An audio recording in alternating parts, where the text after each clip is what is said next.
open it the wrong way. All right, so last weekend was Terroir in Calgary. You might remember the video that we did about 6 months ago. That was Terroir in fall in Calgary, and it was a lot of fun. This year we did even more. We participated in a lot of really cool stuff. We pretended to be chefs for 2 days, which was really fun and humbling, and a reminder of why I'm not tough enough to be a chef anymore.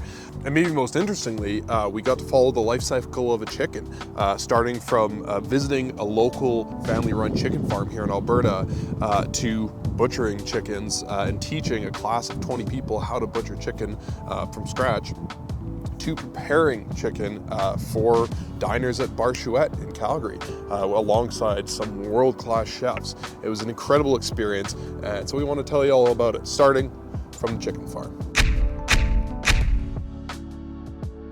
My name is Byron Ferrens. I'm a third-generation chicken farmer about an hour southwest of Calgary in the foothills. We've got a great mountain view. I've been walking these barns, well, not this one specifically, but I've been walking these barns for about 25 years and really involved in the business probably in the last 15.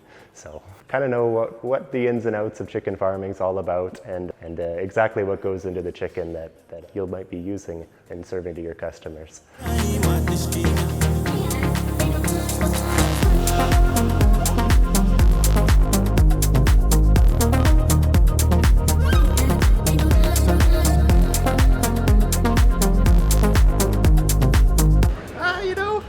I knew this guy in a past life. My grandfather started a farm just outside of Black Diamond, southwest of Calgary. They had a few options and decided that's where he wanted to put down roots. My dad, when he was involved in the business into the 80s there, before he had me, he put a lot of work into those barns. Growing up there, remembering them pumping out barns because it was built on a wetland and trying to keep those chickens and give them the best life that they possibly could.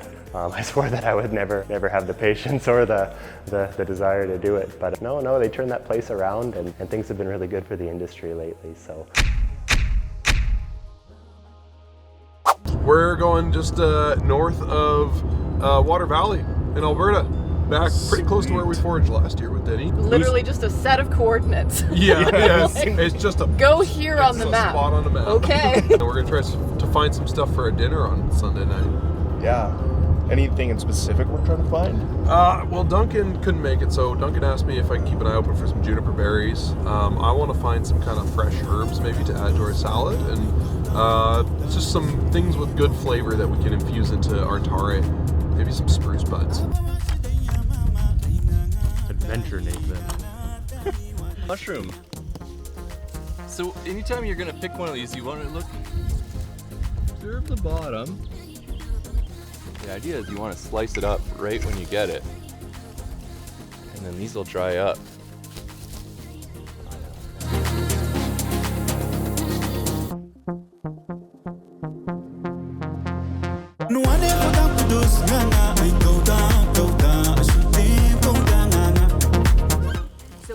One of my favorite edibles there is.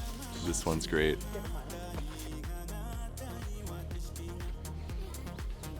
Oh my god, it is like an oyster. It really is like an oyster. Yeah, hey? It tastes exactly like eating an oyster.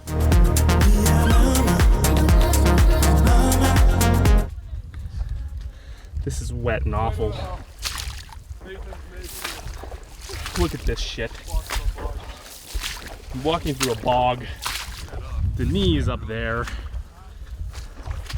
Nathan is behind me. Woo! He got the rubber. I'm having a great time. He's got the waders on. Yeah, the talent gets the waders. Yeah.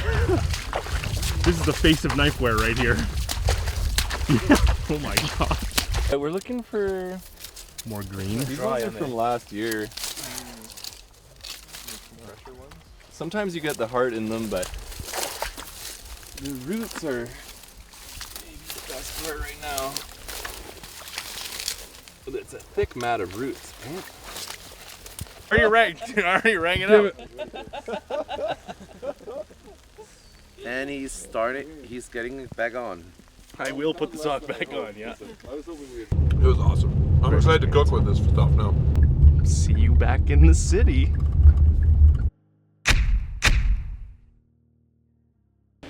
Yahoo! Yahoo!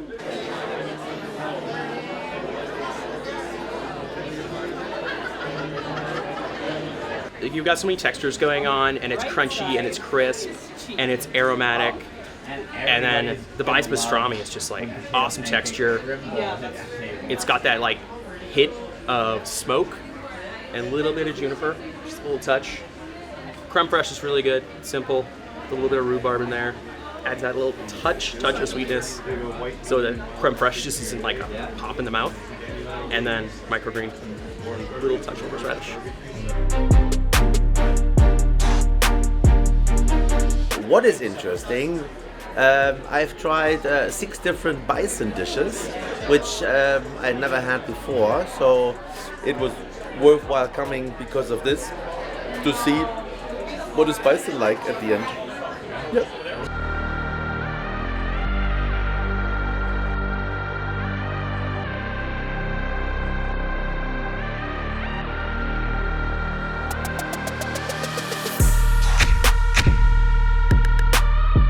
Welcome everybody to Terroir this year.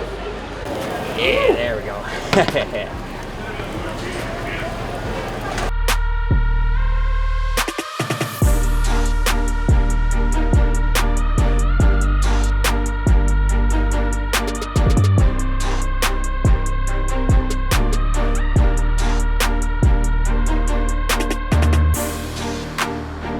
Day 2 of Terroir. How you feeling? Day 2.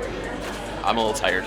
I'm also a little tired. You should get something to eat because there's some Yeah, hanger dishes some around. You should food. Take I'm like, oh, take a that walk looks good. around and take a walk around and do some of that. Smoked chicken sausage with our house-made bacon, house-made brioche loaf, and IPA beer mustard hollandaise with red cabbage sauerkraut that is also house-made.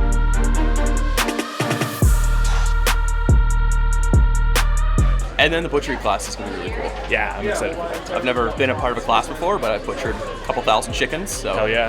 that'll Hell yeah. be good. Sick! Hi, Anine. I'm April, and I'm here with White Buffalo Coffee Company. It's my company. A fun fact, it is one of the only Indigenous coffee companies in Canada. There are a few, but it's one of the only ones.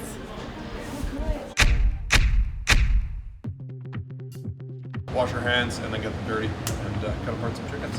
This guy, this triangular kind of shape, is called a hanasuki. It's a Japanese style of deboning knife, essentially. We love Japanese steel because it's really hard, so it stays sharp for a really long time. It takes a very sharp edge. But most Japanese knives will chip if you run them into a bone, because the steel is more thin, it's more delicate. The hanasuki is thicker, and that gives it more strength. We're not going to whack through a chicken leg bone with this, but if we cut through some of the smaller ribs, cartilage, run into a bone, it's not going to complain.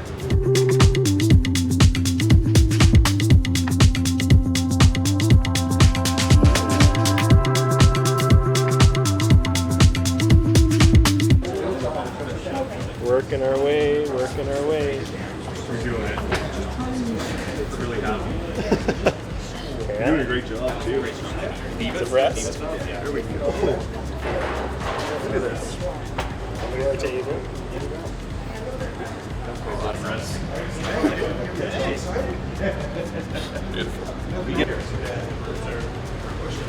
I'm not going to be eating bone if I screw Do you feel up. like you're going into a bone? Right here, yeah. Yeah, so when you wiggle it around, Okay. you're going to find that pivot point is down a little bit further there. So try down a little lower.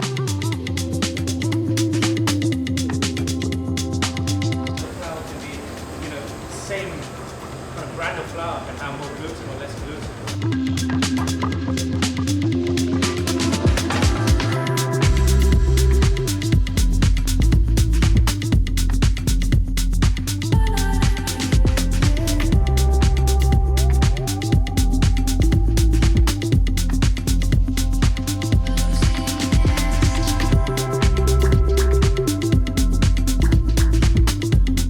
It's funny how the temperature is so high, but I'm really struggling to get a bit of color on it.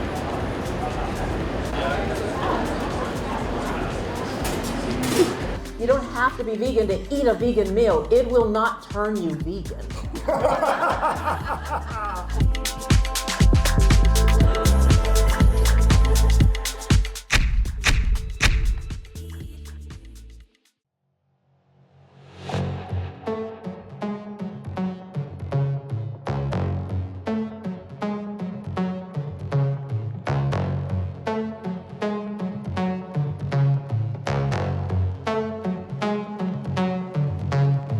These guys are killing it. Which one? We're just skewing up some chicken for our yakitori trio for the evening. We've got our chicken thighs, which are going with a fruity tare. That's going to be absolutely delicious, really kind of classic. Maybe some green onion sort of curls on there, maybe some meadow roux. We'll see what comes together at the end. Then we got some chicken hearts. I can't remember what that one's called. We got a wood conch from Denis. We want big mushroom flavor on the little mushroom skewers. It's going to be delicious.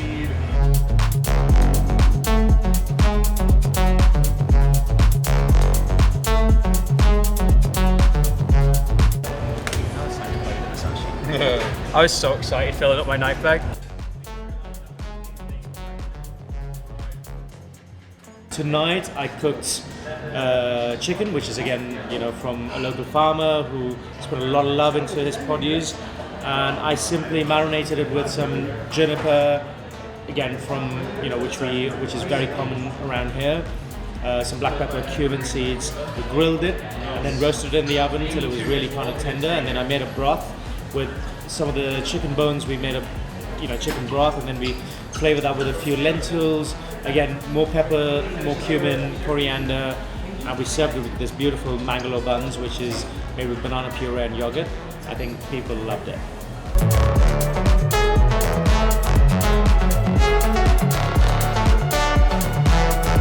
In the end, we did trout tataki smoked over hay with a grilled gem romaine lettuce and a nice local herbiche, cold pressed canola oil, and local cornichon, local eggs from Burn Bray. We garnished it with some of the wild stuff that we found on our forage on Saturday, some of the meadow rue and some of the dandelion petals. So it's really, really pretty. And then our second course, we did just a trio of yakitori. Really simple. We made a couple of different kinds of tare using uncommon cider made in Calgary, a Haskell cider and a dry cider. Really great soy sauce. One was sweetened with local honey from our hives at ABC Bees. The other one was a plum chong made from plums from my garden. And so those went onto the chicken thigh and the morels, the fiddleheads, and we even infused one of the tares with the wood conch that we got out with Denny, that huge piece of fungus. So we got to use a number of the forage ingredients tonight. That was a lot of fun. Hi, I'm Chef Duncan Lee. I'm the chef owner of Bar Chouette, Takori and Greenfish. Yeah, so we were working with bison tonight. So we were working with Novo Premium Bison. We had the beef strip loin there. So, we didn't want to just do a steak, I guess, in a sense, because we wanted to do something a little more elegant. So we took the bison and kind of, we did a baseball cut with it. Really slow cook it because, bison's quite lean. And so we really slow cooked it, kept it quite rare. And then we charred it, kind of finished it off on the charcoal grill there to just give it that kind of smoky flavor there. We served it with charcoal carrots. So we took carrots, charcoaled them on the grill as well too, and then pureed it with a little pine oil that were foraged over the weekend there. And then we had some charred asparagus as well too. And really we just wanted to kind of play with the terroir, with the bison, with the smoke and kind of the pine, the earthy flavors with it. And we just finished it off with a little bit of the jus. We made a little reduction there. And then my favorite part, potatoes poached in straight butter. So just, we slow cook it and then we just leave it and let it sit in that butter for a couple hours, and it just absorbs all that brown butter in there and just becomes super soft, nutty and tasty.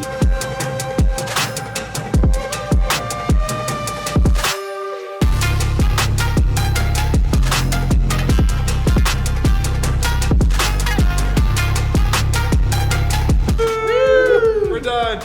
We don't have to do that tomorrow. Good. We're lost. Definitely lost. How is your golf game going? A little better than yours. No, just kidding.